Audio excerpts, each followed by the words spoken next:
NDRF teams are working around the clock in Turkey to rescue all the survivors. Now, NDRF's canine heroes, Romeo and Julie, who are the members of the dog squad, are on the ground with the teams. Watch this special report by my colleague Gaurav Sawant. Very late at night, if you notice, work has stopped. Most teams have left, but notice very carefully, Romeo and Julie and their handlers of the NDRF are still there on top. Their work still continues because it's in the still of the night that they can sniff, hear and sense if there is still life. Today, some people were saved. Now, in the wreckage of this building, under the debris of this building, some people were saved in the past several days. But today, one after the other, 10 bodies were taken out. And the still of the night, the moment the next of kin who've been waiting very patiently through the past 6 days and nights, the moment they saw the mangled remains of their loved ones, their cries, they just are unbearable to hear. But amidst all this, if you notice the Indian NDRF team working relentlessly, there is a lot of faith in NDRF operations because even when others give up, India refuses to give up. India continues. These men continue to fight against all odds till the last moment to try and save lives. With cameraman Kripal Singh at Gaziantep, Turkey, Gaurav Sawant for India Today. My colleague Gaurav is joining me on the broadcast. Gaurav, you spoke about the fact that even though others are giving up, it is India which is not giving up and it is going above and beyond to help those who are in need. Gaurav, you have been on the ground, you have visited the buildings, you have also visited the children who in fact were miraculously saved. What according to you are the top 3 things, Gaurav, that Turkey and Syria need at the moment? You know, the task here is enormous. For the past 5 days, in fact, India Today is the only team that's actually traveled very extensively.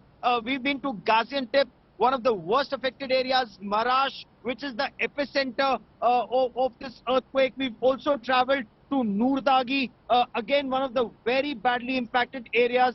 Every day, the misery is actually gut-wrenching. It's soul-numbing to see the death, devastation and destruction all across central and southern Turkey. In fact, yesterday we were reporting from the Turkey-Syria border and the information that's coming from Syria. We spoke to some of those who were fleeing Syria and coming to Turkey.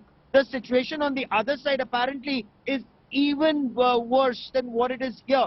But if I were to talk about what we've seen in the past 5 days here, whether it's at Nurdagi or at Marash or at Gaziantep, wherever we've traveled, or in the Hatay province, street after street, city after city, flattened completely. Multi-storied building, 10-story, 12-story, 14-story buildings, they've been smashed to the ground in that devastating earthquake of 7.6 on the Richter scale, and then subsequent tremors that continue to be felt for the next several days. And it's so heartbreaking. Like last night, we were reporting till about midnight, a little after midnight, and one body was recovered.